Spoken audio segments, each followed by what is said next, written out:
Bonjour à tous, bienvenue sur la chaîne Balade Parisienne qui vous fait découvrir Paris à travers son histoire, son architecture et ses légendes.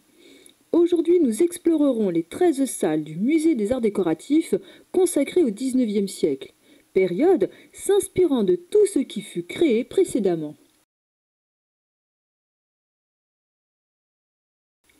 Le département XIXe siècle compte un peu plus de 9200 œuvres, dont plus de 800 sont exposées dans les salles, alternant des évocations d'intérieur, des périodes rouges et des présentations en vitrine. Le musée présente ainsi un panorama complet et homogène des arts décoratifs de 1800 à 1889. Les collections illustrent les débats animés sur les relations entre art et industrie qui traversent tout le siècle et sont à l'origine de la création du MAD. Constituée à partir d'achats menés aux expositions universelles et à celles organisées par l'Union centrale des arts décoratifs, mais aussi à partir de très nombreux dons d'artistes et d'industriels de la période, le département 19e reflète l'ambition pédagogique de l'UCAD qui souhaite éduquer les artistes en leur présentant les chefs-d'œuvre des arts industriels. Parmi les 450 pièces du mobilier se distinguent des ensembles complets d'époque Empire et Restauration, du mobilier royal déposé par le Mobilier National, ainsi que la salle à manger de Charles Gillot, dessinée par Eugène Crasset. Les collections sont aussi riches de plus de 2200 céramiques, porcelaines issues des manufactures de Sèvres, de Paris et de Limoges, ainsi que des céramiques d'artistes indépendants. Le fonds d'orfèvrerie, composé de plus de 950 pièces, comprend des ensembles monographiques, notamment de la maison Audio et de Christoffel, tels que le monumental Surtout des Sans couverts de Napoléon III. Enfin, les Beaux-Arts comptent plus de 300 peintures, essentiellement des portraits et des vues d'intérieur ainsi qu'un fond de quelques 500 sculptures. La visite commence par la salle dédiée aux arts de la table sous Napoléon Ier. Après la Révolution, les arts décoratifs connaissent un nouvel essor sous le Directoire grâce aux commandes de clients récemment enrichies et à la création des expositions des produits de l'industrie française, destinées à encourager les innovations techniques des différents corps de métier. Les meilleurs orfèvres, comme Jean-Baptiste Audio, exécutent des pièces de table d'un extrême raffinement. Sur des formes épurées se déploient des ornements inspirés de l'Antiquité grecque et romaine, tels que palmettes, papillons, cygnes, figures drapées, faunes, centaures et sphinges. Cette coupe en forme de saint est une œuvre donc de Jean-Baptiste Claude Audio et date de 1810. Pauline Borghese, la sœur de Napoléon, aurait servi de modèle. Le thème des coupes saints remonte à la Grèce antique, évoquant la fécondité et la générosité de la terre nourricière. La présence d'un papillon délicatement posé sur le rebord de la coupe vient apporter une note sensible. Ce dernier est une allusion à Psyché, symbole de l'âme féminine, imprévisible et volage. Le service à thé était utilisé le matin pour une collation légère. Celui-ci, fait exécuter par la Manufacture impériale de porcelaine de Sèvres en 1813, est livré aussitôt à l'impératrice Marie-Louise pour le palais de Saint-Cloud.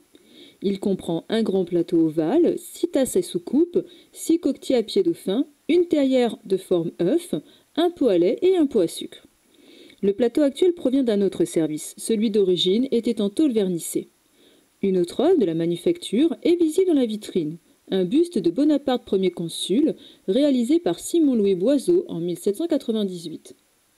L'Antiquité grecque et romaine, à la fois berceau de la démocratie et de l'Empire, s'affirme à la fin du XVIIIe siècle comme le modèle esthétique à suivre.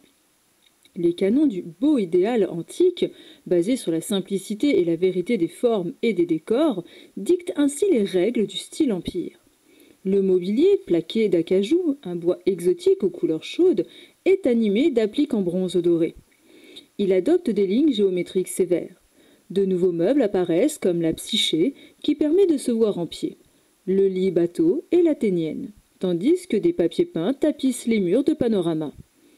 Au centre de la pièce, sur un chevalet, nous observons un tableau peint par Jacques-Louis David en 1789, Paris et Hélène. En 1784, David avait fait sensation en présentant son célèbre Serment des Horaces, véritable manifeste du néoclassicisme qui lui a permis de s'affirmer comme le chef de file de ce mouvement. Si l'inspiration est plus légère dans le Paris et Hélène, le décor est toujours à l'antique, hormis les cariatides à l'arrière-plan, inspirés des cariatides du Louvre de Jean Goujon, datant de la Renaissance. Les corps presque nus, lisses et parfaits, comme dans la statuaire grecque, se détachent sur un rideau drapé. Quelques éléments de mobilier apparaissent dans le décor. Un lit de repos raffiné, un siège curule au centre, dont on aperçoit la courbure, et à droite une athénienne, c'est-à-dire un trépied sur lesquels brûlaient des parfums. Ce fauteuil curule en acajou attribué au frère Jacob semble tout droit sorti du tableau de David. Le goût pour le mobilier d'inspiration antique n'a cessé de se répandre dans toute l'Europe. En France, la période révolutionnaire a interrompu la production de meubles, mais avec le Directoire, les commandes reprennent auprès d'ébénistes qui sont souvent les mêmes que sous l'Ancien Régime. La nouvelle société qui s'est constituée s'enrichit tout en aspirant à une simplicité idéale qu'elle applique aux vêtements comme à la décoration. Dans les intérieurs, le vocabulaire ornemental peut être pompéien, égyptien ou étrusque. Il est surtout le signe d'une aspiration à des valeurs esthétiques nouvelles dans un monde qu'on veut nouveau lui aussi. Les fauteuils curules font partie des meubles caractéristiques de cette époque. Le lit bateau, avec sa courbure caractéristique et ses chevets identiques, est une invention française apparue sous le Directoire et qui a été très à la mode sous l'Empire et la Restauration. Celui-ci, en acajou et bronze doré, date des années 1805-1810. Tout son décor est une déclinaison du thème du sommeil, lié bien sûr à la fonction du meuble. Nous observons la guirlande de feuilles de pavot qui court sur la traverse et surtout plusieurs représentations de Psyché qui retrouvaient le jeune dieu Cupidon la nuit. Celle-ci est aussi symbolisée par les papillons qui sont la cible de deux chasseresses au bas du lit. Se regarder en pied dans une glace nous paraît aujourd'hui un acte ordinaire. Pourtant, sous l'Empire, il s'agit d'une nouveauté. C'est à cette époque qu'apparaît la psyché, réservée aux chambres des dames. Comme nous pouvons le voir, la glace est montée sur des pivots, donc orientable, et encadrée par des flambeaux. Sur les murs, un papier peint panoramique raconte l'histoire de Psyché. Les 12 tableaux de l'histoire se réfèrent au roman de Jean de La Fontaine, Les Amours de Psyché et Cupidon, lui-même inspiré du conte L'âne d'or d'Apulée datant du IIe siècle. Ce décor panoramique a été réalisé sur une composition de Louis Laffitte, qui lui-même s'était inspiré de François Gérard et Pierre-Paul Prudhon, deux célèbres peintres de la période néoclassique. La réalisation de ce papier peint fut un défi technique. L'aspect grisaille a nécessité en réalité 23 couleurs et il a fallu pour l'ensemble 1245 planches de bois gravées, toutes imprimées manuellement. La manufacture Joseph Dufour, qui a réalisé ce travail, a obtenu une médaille d'argent à l'exposition des produits de l'industrie française en 1819. Le papier peint a connu une vogue extraordinaire au début du XIXe siècle, car il revenait moins cher que des boiseries peintes. La salle suivante présente différents symboles du pouvoir impérial. Après le sacre de Napoléon Ier en 1804, une cour impériale au train de vie fastueux se met en place. Les grandes commandes pour remeubler les palais nationaux contribuent au redressement économique de la France. Tous les arts célèbrent la puissance politique et les triomphes militaires de l'Empire. Les symboles de la guerre et de la victoire gagnent l'orfèvrerie de luxe et les grands bronzes qui se parent de figures allégoriques, de couronnes de laurier, de trophées militaires, de casques et de glaives. Ce trône était destiné à Napoléon Ier pour les séances du corps législatif, une assemblée chargée de voter les lois sous le Consulat et le Premier Empire de 1800 à 1813. Dessiné par Bernard Poyer, l'architecte du corps législatif, il a été exécuté en bois doré et sculpté par l'ébéniste François-Honoré Georges Jacob Delmalter en 1805. S'il comportait bien une marche à sa livraison, il est difficile de savoir si celle-ci est d'origine. Les bras de cet imposant fauteuil sont formés de deux chimères ailées à tête de lion, s'appuyant sur une seule patte. Le dossier se termine par un fronton cintré, orné d'une couronne de laurier et surmonté d'une couronne sculptée. Les 2 pommes de pin qui l'encadrent ont remplacé, certainement sous la Restauration, 2 aigles impériales, symbole du pouvoir de Napoléon. De même, le chiffre N de l'empereur, qui figurait au centre de la couronne de laurier, a été effacé. Le dossier et l'assise sont couverts d'un riche velours grenat brodé de fils d'argent. Il dessine sur le dossier un glaive et une main de justice croisée sur une balance. Un double foudre ailé, symbole impérial de Napoléon, et une grande rosace à fleurons figurent sur l'assise. De chaque côté du papier peint, nous apercevons 2 candélabres en bronze doré et bronze patiné. Face à eux, 2 œuvres majeures, les candélabres à Mars et Minerve. Sur un socle en forme d'autel, le dieu de la guerre, Mars, réalisé en bronze à patine noire, porte un candélabre doré. La dorure est brillante et la ciselure précise. La désaffection pour la marqueterie donne à ces candélabres un rôle important. Animer les surfaces d'acajou des meubles, mais aussi tenir un discours à travers les figures et les symboles. Le répertoire de ces bronzes d'applique est presque infini. Il utilise des attributs guerriers comme le glaive et le casque, des figures ailées, des personnages de la mythologie gréco-romaine, des lions, des dauphins, des cygnes ou encore des abeilles. Même observation via cette pendule en marbre et émail où se pavane le dieu Apollon. Elle est l'œuvre de l'horloger Le Sieur et du bronzier Pierre-Philippe Thomire. Jean-Baptiste Claude Audiot, créateur de cette soupière en bronze argenté, d'après le dessin d'Adrien Louis-Marie Cavalier, a été l'un des plus importants orfèvres sous l'Empire. Il avait fondé sa réputation sur sa technique de fixation des motifs décoratifs. Chaque élément était fabriqué séparément, puis fixé sur le corps principal de la pièce à l'aide de petites vis et de boulons. Cette simplicité de manipulation permettait de varier les modèles. Les pièces d'orfèvrerie offertes par Audiot au gouvernement furent argentées par la manufacture Christophe en 1907. Dans cette pièce, nous pénétrons dans l'intimité de la duchesse de Berry et de son fils. La duchesse de Berry habita de 1820 à 1830 le pavillon de Marsan au palais des Tuileries, aujourd'hui occupé par le MAD. Veuve à 22 ans, elle marque son époque par son train de vie. Lors de l'exposition des produits de l'industrie de 1823, elle achète à Raymond une psyché dotée d'un mouvement d'orgue dans la base et une table de toilette pour la chambre à coucher de ses appartements, tous 2 présents dans cette salle. Ce berceau de parade célèbre la naissance de l'héritier tant attendu des Bourbons, revenu au pouvoir en 1814 à la chute de l'Empire napoléonien. Commandé en 1819 à l'ébéniste Félix Raymond, il servit tout d'abord à Louise d'Artois, fille du duc et de la duchesse de Berry. Épouse du fils du comte d'Artois, frère de Louis XVI et futur Charles X, la duchesse donna naissance peu après, le 29 septembre 1820, à Henri Dieudonné, comte de Chambord et duc de Bordeaux, qui laissa son nom au berceau.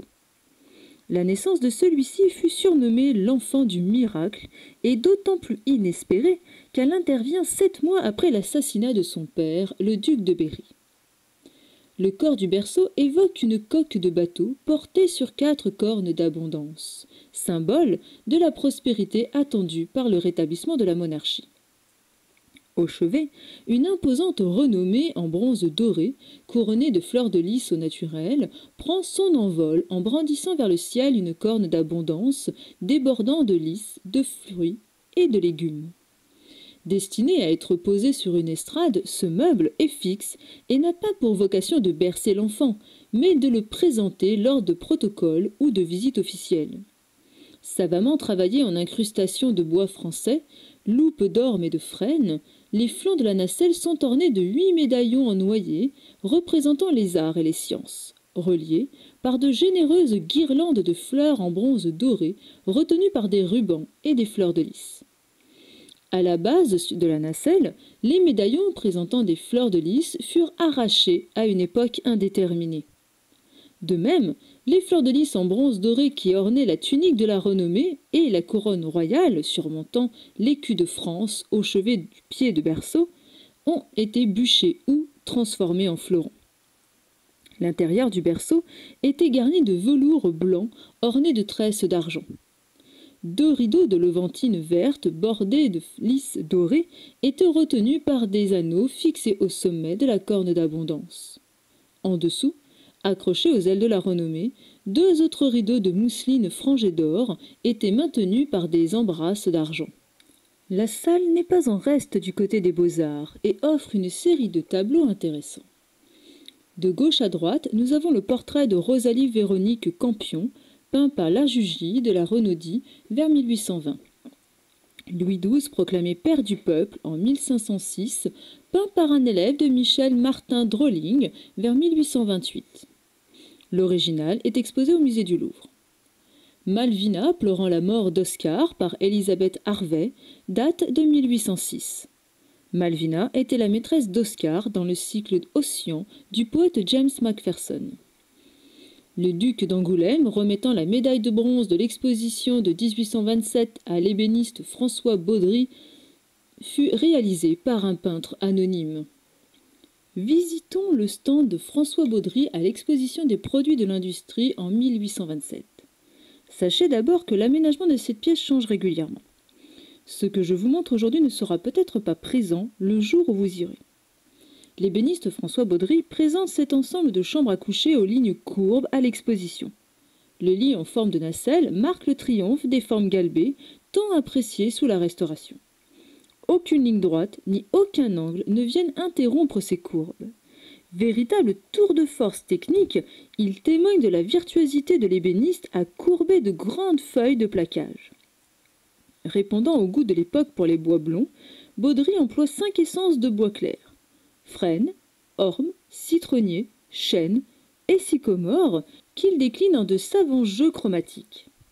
Des incrustations d'amarante dessinent des branches de chêne et de laurier, des guirlandes de lierre et une couronne de roses, tandis que les veines des loupes, ces petits escroissances qui se développent sur les troncs d'arbres, créent des effets graphiques alors très prisés.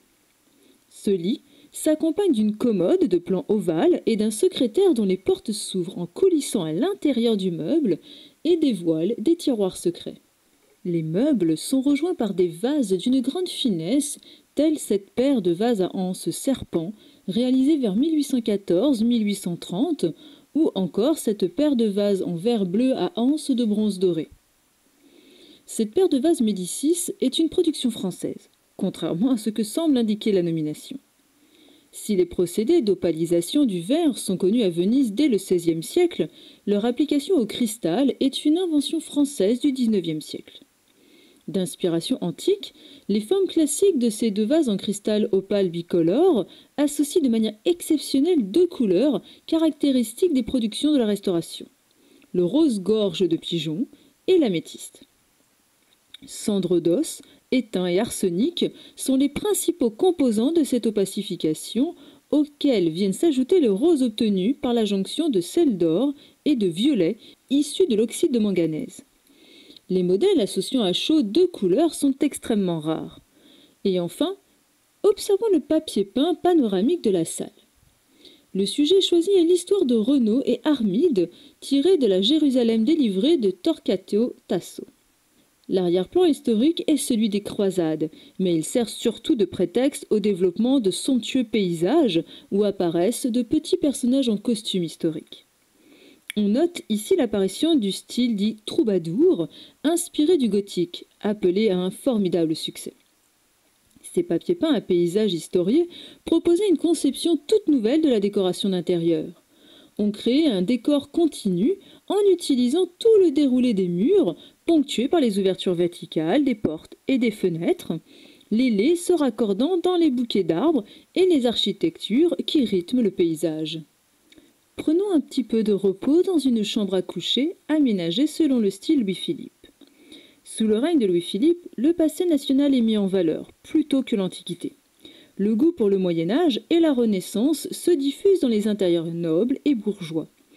Lorsqu'en 1838, le baron William Hope, riche banquier anglais, achète l'hôtel particulier du 57 rue Saint-Dominique, actuelle ambassade de Pologne, il confie à l'architecte Achille Jacques Fedel le soin d'en faire une demeure somptueuse dans le nouveau goût inspiré de la Renaissance. Grand collectionneur, il fait aménager ses salons au premier étage dans un luxe inouï et y donne les fêtes les plus brillantes de Paris. Son appartement privé, aménagé au rez-de-chaussée, est constitué d'une suite de pièces. Après avoir traversé un vestibule, 2 antichambres, une salle à manger meublée en acajou, un fumoir, une serre abritant des plantes rares, une petite salle à manger lambrissée de chêne, une salle de billard, un salon meublé d'ébène, un cabinet abritant la collection de porcelaine de Chine, on accède à la chambre à coucher, dont la boiserie est visible ici. L'ensemble, qui s'inspire des châteaux aménagés par François Ier, reste d'un luxe inhabituel pour une chambre masculine. Une ronde de personnages évoquant la vie de la cour à la Renaissance est traitée sur fond d'or dans les arcades supérieures. Les panneaux muraux sont garnis d'une tenture damas blanc et jaune. Un nouveau vocabulaire ornemental apparaît. Des pilastres corinthiens, des arabesques et entre là, de riches couronnes de fleurs au centre desquelles sont assises 2 jeunes femmes troubadours, des nymphes nues reflétant l'art de la Renaissance de Jean Goujon, ornent les vantaux de porte de la boiserie. Tout concourt à une érotisation du décor en opposition radicale avec la retenue de l'époque de Charles X. On ne sait rien de l'ameublement d'origine. Le lit placé ici est un exemple de mobilier en fonte richement orné qui s'est développé en France vers 1840 dans le goût de la Renaissance sous l'impulsion d'Aimé Chenavard et d'Henri de Triquety. Il participe au nouveau courant qui introduit des thèmes de séduction dans le décor de l'ameublement. La naïade dénudée et les petits amours de la façade sont particulièrement proches des portes de la boiserie. Au-dessus du lit, nous apercevons un portrait de Marie Taglioni et de son frère Paul dans le ballet de la Sylphide par François-Gabriel Guillaume Le Paul, daté de 1834. Les murs de la pièce suivante sont couverts de vitrines contenant des productions de l'époque dite romantique. Le goût qui se développe sous l'influence du romantisme dans les années 1830 et 1840 est fondé sur une redécouverte nostalgique des styles passés du Moyen-Âge au XVIIIe siècle. Cette découverte permet d'échapper au code antique. Le dessinateur Claude-Aimé Chenavard crée ainsi en 1830 son vase de la Renaissance. Ce vase monumental est un hommage à la Renaissance. 2 épisodes du début du XVIe siècle mettent en scène un artiste et son roi. D'un côté, Jean Goujon dévoile à Henri II et à Diane de Poitiers le groupe de Diane et du cerf qu'il vient de terminer. De l'autre, Léonard de Vinci peint en présence de François Ier la Joconde. Les motifs décoratifs foisonnants, les satyres, les pierres dures ou encore le triple portrait sont autant d'éléments qui rappellent le vocabulaire ornemental de la Renaissance. Le vase du Made est en bronze doré. Une réplique en porcelaine bleue et blanche est visible au musée du Louvre et l'original en porcelaine polychrome est conservé au château de Fontainebleau. Le Moyen-Âge devient une source inépuisable de motifs gothiques appliqués aux objets du quotidien. Dans les intérieurs bourgeois, le goût pour l'accumulation de petits objets en porcelaine, en bronze ou en verre est favorisé par une industrialisation de la production en série. Ce service à dessert fut commandé par le duc d'Orléans en 1840 et livré en 1842. À l'exposition des produits de l'industrie de 1844, Jean-François Denière présenta une dizaine de pièces de ce service qui avaient dû être empruntées à la duchesse d'Orléans, dont 7 corbeilles à fruits et 7 paires de compotiers. Au XVIIIe siècle se développe le goût pour les boissons exotiques. Les théières, cafetières ou chocolatières sont l'occasion pour les artistes de développer un répertoire iconographique s'inspirant d'une nature encore peu familière pour les Européens. Les becs verseurs et les anses prennent la forme d'animaux réels ou imaginaires. Cette théière à l'œuf et au serpent fait partie d'un service dont le décor naturaliste constitue une série d'allusions sur l'origine de chaque aliment. Un pot à crème à tête de vache, un pot à sucre en forme d'ananas et une tasse à tisane en forme de fleur et une tasse à chocolat avec le même motif que la théière. Ici, le serpent évoque l'Asie, d'où provient le thé. Créée à la manufacture de Sèvres en 1808, cette théière a été fabriquée jusqu'en 1833 en très petite quantité. Cet exemplaire fut acheté par le duc d'Orléans, fils du roi Louis-Philippe. Sous le Second Empire, l'éclectisme qui mêle les styles Louis XIV, Louis XV et Louis XVI triomphe.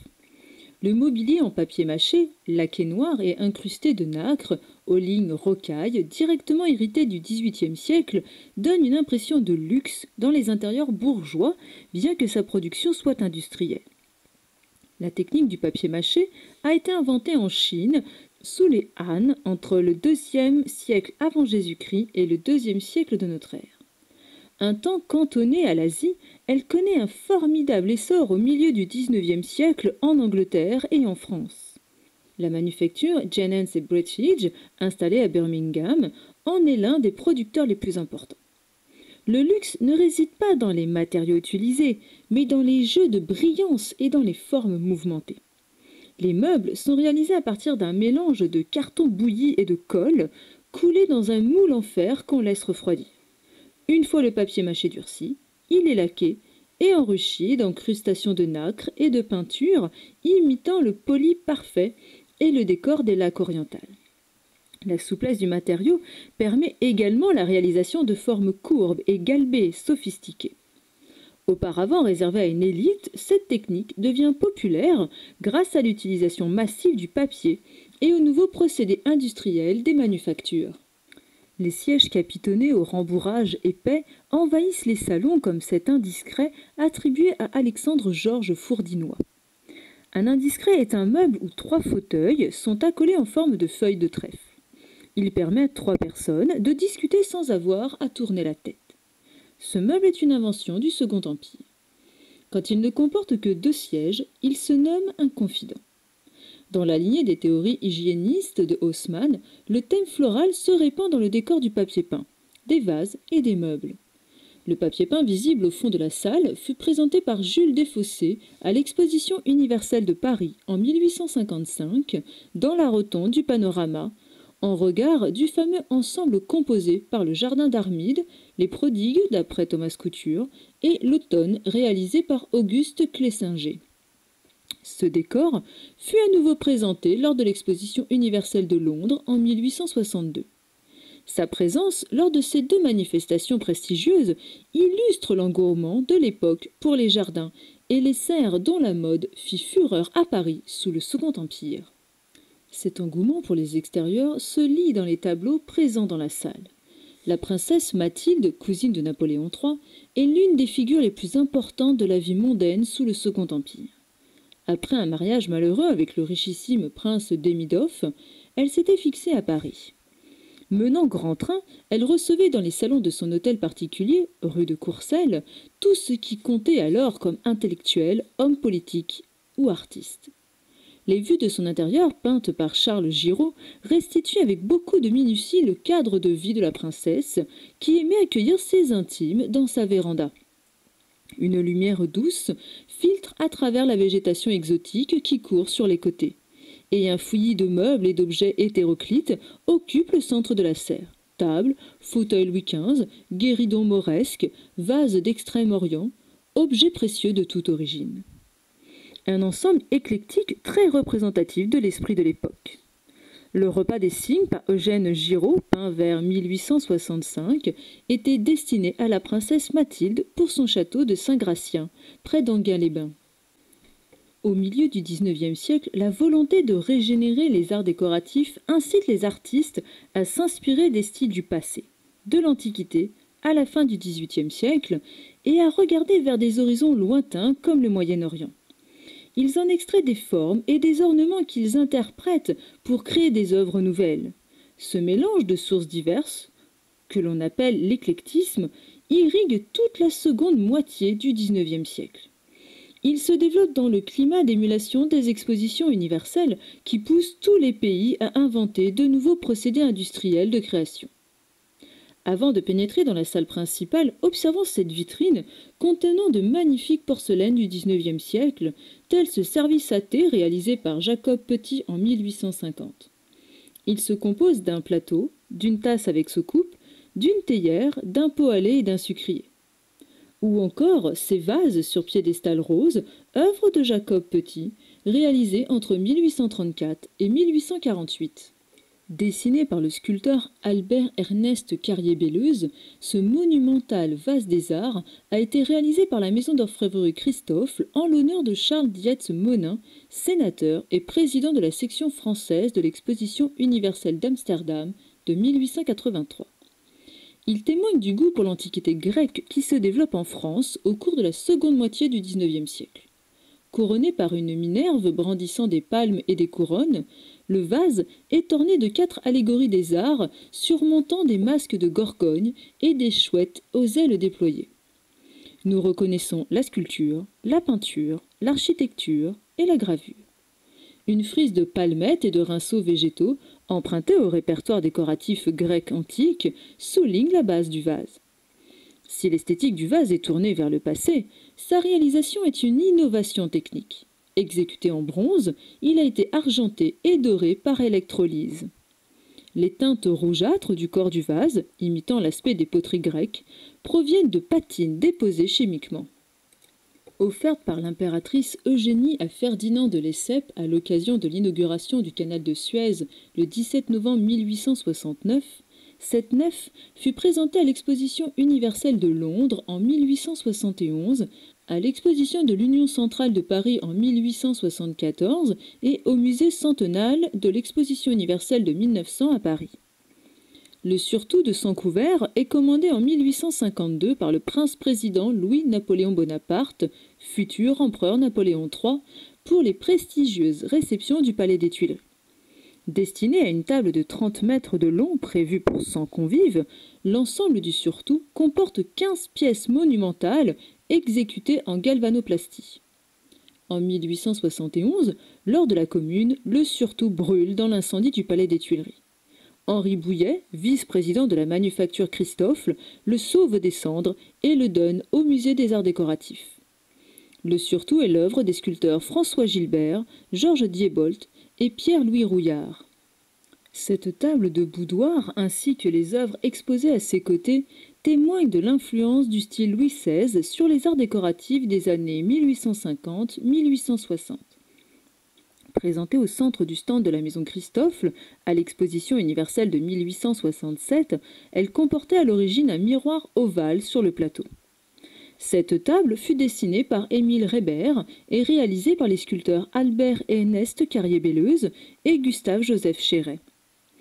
Le plateau est orné d'une marqueterie de pierre dure bordée de fleurs en argent et en vermeil. Une galerie ajourée court sur le bord arrière. Le tiroir de ceinture, en lapis lazuli, est recouvert de guirlandes de myrte auxquelles se mêlent des colliers de perles, une torche allumée et une flèche, tandis qu'à la serrure, 2 poutis déposent une couronne de fleurs sur un vase. 2 cariatides portant une corbeille de fleurs forment les pieds avant de la table.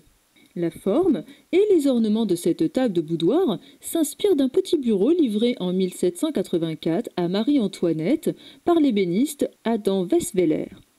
L'héritage du style Louis XVI, remis à l'honneur sous le Second Empire par l'impératrice Eugénie, est ici pleinement revendiqué. Encore une fois, si le style est tourné vers le passé, l'œuvre reste moderne. Dès le début du XIXe siècle, l'Espagne mauresque et ses céramiques anciennes fascinent les artistes français. Le développement des expéditions et les entreprises d'annexion menées par la France favorisent une meilleure connaissance des arts des pays du Moyen-Orient. L'orientalisme devient à partir des années 1860 une source d'inspiration féconde pour les céramistes et les verriers. Les faïences hispano-mauresques du XVe siècle et les céramiques orientales, caractérisées par leurs décors végétaux stylisés et leur bleu turquoise, sont réinterprétées. En 1858, le céramiste français Théodore Deck ouvre un atelier à Paris et se spécialise dans cette production. Il retrouve ainsi le bleu turquoise des céramiques d'Iznik. À l'exposition universelle de Londres de 1862, il obtient un vif succès en présentant son grand vase de l'Alhambra. Un vase, d'ailleurs similaire, est visible au ministère de la Culture. Nous pouvons admirer un autre vase dans la salle, de style persan cette fois, créé par Paul Sédille et Jules Lomnitz. Il fut présenté à l'exposition universelle de 1878 à Paris. Des années 1830 à la fin du XIXe siècle, la Renaissance est une source d'inspiration privilégiée pour les ébénistes, les orfèvres, les céramistes et les verriers qui s'inspirent des formes et des ornements des œuvres des XVe et XVIe siècles. Les techniques des industries d'art de la Renaissance, pour certaines oubliées, sont remises à l'honneur. Le bois sculpté, les mailles peints, le moulage sur nature en céramique, le verre polychrome et les pierres dures montées sont de véritables défis techniques lancés aux artistes qui se mesurent aux maîtres anciens en utilisant les moyens industriels de leur temps. Au centre, nous apercevons un cabinet à 2 corps réalisé par l'ébéniste Henri-Auguste Fourdinois. Présenté à l'exposition universelle de 1867 à Paris, ce meuble permit à son concepteur d'obtenir le Grand Prix, la plus haute récompense décernée lors de ces expositions. Tout dans ce cabinet exécuté en noyer célèbre l'art du XVIe siècle. Il est architecturé en 2 corps comme les cabinets de la Renaissance. La partie haute, à 2 vantaux, s'ouvre sur un intérieur plaqué d'ivoire et d'argent. 2 sphinges ailées retiennent le plateau surmontant le corps inférieur. Ce meuble est autant une œuvre d'ébénisterie que de sculpture. Les nymphes, exécutées dans le style de Jean Goujon, les figures allégoriques ainsi que le foisonnement de rinceaux et de végétaux sont finement sculptés. À droite se trouve une horloge monumentale, œuvre de la maison Ferdinand Barbedienne, présentée à l'exposition universelle de 1889 à Paris. Les courtisanes font fortune et jouent un rôle considérable dans la vie sociale entre 1850 et 1910. Jouant de leur charme, elles séduisent artistes et hommes influents et se font offrir de splendides hôtels particuliers. Ce lit de parade fut réalisé pour Émilie Valteste de la Bigne, l'une des courtisanes les plus en vue de Paris à la fin du XIXe siècle. Séduisante et intelligente, cette lionne fait fortune. Elle se fait offrir un hôtel particulier, boulevard Malesherbes, par le prince de Sagan, où elle organise des fêtes brillantes, laissant à ses amis le privilège de voir sa chambre. C'est ainsi que Zola, séduit, s'en inspire pour décrire la chambre de Nana, l'une de ses héroïnes. Le décor de la chambre est confié à Édouard Lièvre, qui vient d'achever l'aménagement de la chambre du peintre Édouard Détaille, ami intime de Valtès. Il propose un lit dit de parade, conçu pour recevoir dans sa chambre, selon le rituel instauré par Louis XIV à Versailles. Ce type de lit est généralement en bois doré, rehaussé par une estrade et séparé du reste de la chambre par une balustrade. Pour Valtès, Lièvre donne un tout autre sens à la balustrade. Fixée sur le pourtour du lit et ornée de 2 cassolettes enflammées, elle délimite le territoire licencieux des amants. Au chevet, il place 2 petits amours potelés pour soutenir un blason portant la lettre V, couronné. Des masques de faune grimaçants que Valtès appelait le petit dieu malin veillent avec un sourire sardonique au sommet du baldaquin, et leur profil se retrouve au chevet de part et d'autre du blason. En 1902, Valtès de la Bigne quitte son hôtel particulier du boulevard Malesherbes pour s'établir dans sa nouvelle demeure de la Chapelle du Roi à Ville-d'Avray. Elle commande un mobilier de style Art Nouveau pour sa chambre à coucher et sa salle à manger. Daté de 1905 sur le cadran de la Pendule, ce bureau a été exécuté pour compléter ce nouvel ameublement. Ce buste nous dévoile le portrait d'une demi-mondaine. Vêtue d'une collerette, les cheveux relevés en un chignon orné d'un ruban et de perles, cette courtisane incline légèrement la tête vers la gauche. Exécutée en 1877 par Jean-Désiré Ringel d'Ilzac en cire et carton bouillé peint, Perversité ou le demi-monde témoigne des recherches pour une sculpture grandeur nature présentée et détruite au salon de 1879. Entièrement façonnée en cire polychrome, celle-ci scandalisa par son hyper-réalisme et son sujet, un nu contemporain représentant une courtisane. Côté peinture, nous observons une œuvre de Jean Béraud, La Proposition ou Le Rendez-vous rue de Chateaubriand, réalisée en 1885. Splendeur faisait partie à l'origine d'un diptyque conçu par Ernest Duez en 1874. Jeune femme aux cheveux blonds par Charles Chaplin, datant de 1885, rend hommage à Alice Ozy, une demi-mondaine parisienne, représentée ici à la fin d'une orgie à la Maison d'Or. Le tableau de papier peint Les Prodigues fut dessiné par Thomas Couture en 1854 et réalisé par la manufacture Jules Desfossés. Dans cette scène sulfureuse d'orgie finissante, on reconnaît à la Maison d'Or la courtisane Alice Ozy, nom de scène de l'actrice Justine Piloy, et le peintre Feuerbach sous le regard perdu de Thomas Couture qui s'est représenté en Pierrot.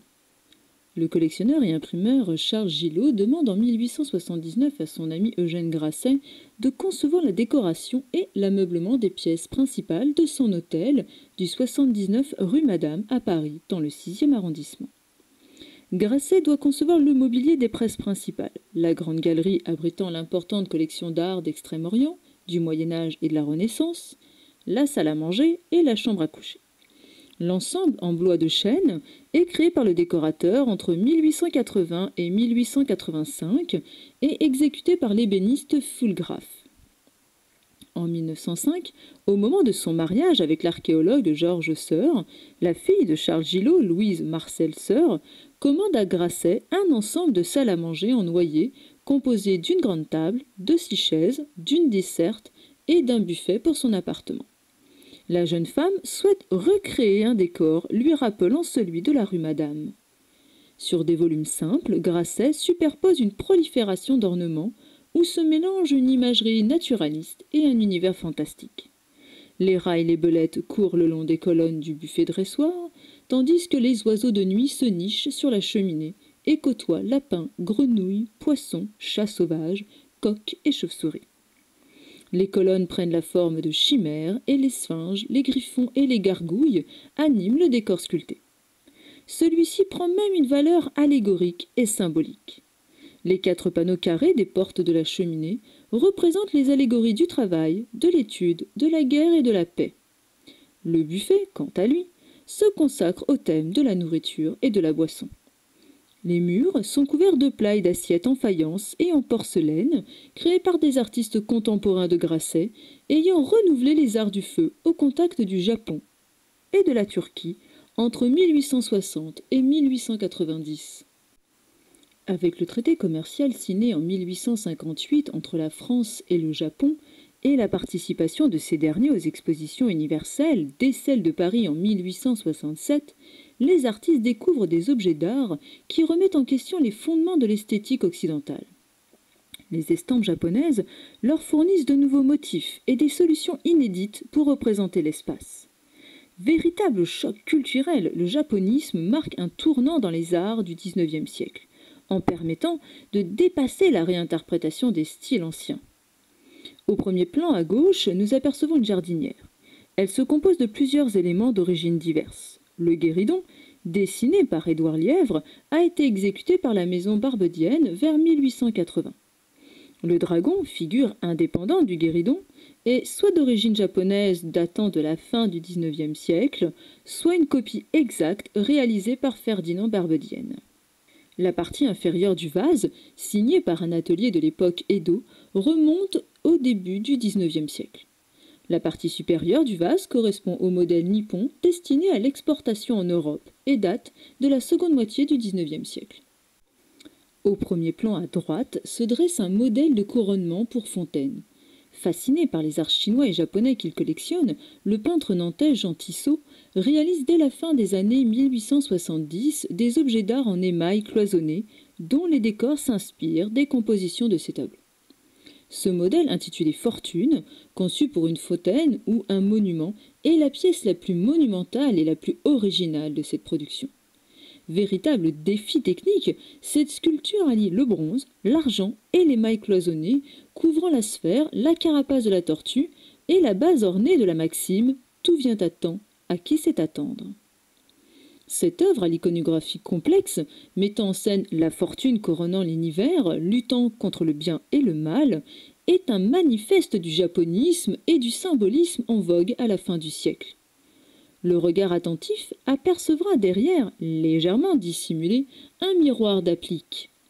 L'ébéniste Gabriel Viardot s'est fait connaître en fabriquant des meubles inspirés du mobilier d'Extrême-Orient. Sa production se caractérise par la présence de dragons, comme ici sur le miroir. Présenté à l'exposition de l'Union centrale des arts décoratifs en 1874, le meuble d'encoignure frappe par ses reliefs incrustés et les bronzes dorés et patinés du cartouche central, orné d'une femme et d'un animal fantastique repris d'une estampe japonaise. À droite, nous reconnaissons un vase torchère, également réalisé par Christophe.